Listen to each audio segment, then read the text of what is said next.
एक आदमी जो था भीख मांगने का नया तरीका ढूंढा और भीख मांगने के लिए वो उस तरीके में देखा कि क्यों ना हम श्वास ऊपर नीचे करके छोड़े। जिस तरह से अगर ऐसे सांस लेते हैं, ऐसे छोड़ते हैं, तो इस तरह वो ऐसे करके और सांस लेता और छोड़ता।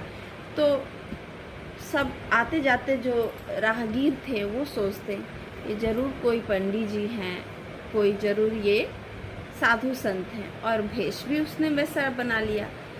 तो ये सोच सोच कर उसे दान दे दिया करते।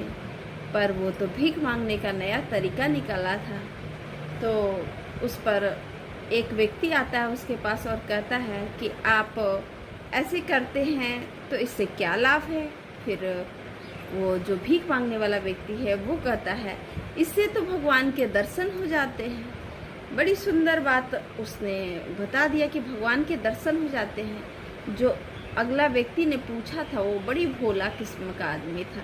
वो सोचा ऐसे हम अपने घर नित्य प्रति करेंगे तो ज़रूर भगवान मुझे दर्शन देंगे, और यही कामना कर कर के वो वहाँ से जाता है और अपने घर नित्य प्रति ऐसा काम किया करता और मन में विचार रखता कि भगवान मुझे दर्शन देंगे।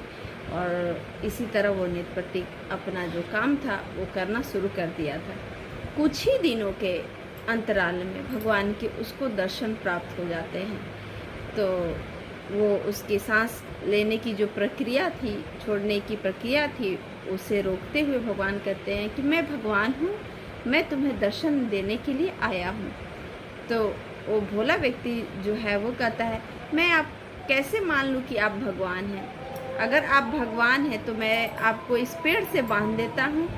और अपनी गमछा जो निकाल करके पेड़ में भगवान को बांध दिया और गया अपने गुरुजी के पास और बोला कि मैं अपने गुरुजी से पूछ के आऊँगा तभी आपको छोड़ूंगा। गुरुजी के पास में जाता है और कहता है कि भगवान आए हैं, आपकी इस प्रक्रिया के करने मात्र से मेरे पास भगवान आए हैं, मैं गमछे से उन्हें पेड़ में बांध के रखा हूँ, चलिए गुरुजी। तो गुरुजी का बात को टालने लगते हैं, लेकिन उसको दिखाना नहीं चाहते हैं। लेकिन वो ज़बरदस्ती जो भोला व्यक्ति था उसे ले करके जाता है। और गुरुजी जब वहाँ जाते हैं तब कुछ दिखता नहीं है।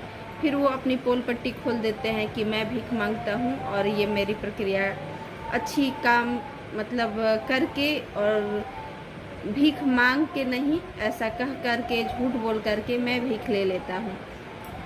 और इस पर वो बोलता है कि नहीं, भगवान तो यहाँ बंधे हुए हैं। और जो उसके गुरुजी थे वो देखते हैं तो कुछ नहीं होता है। फिर वो कहता है कि नहीं, भगवान है, भगवान फिर दर्शन देते हैं।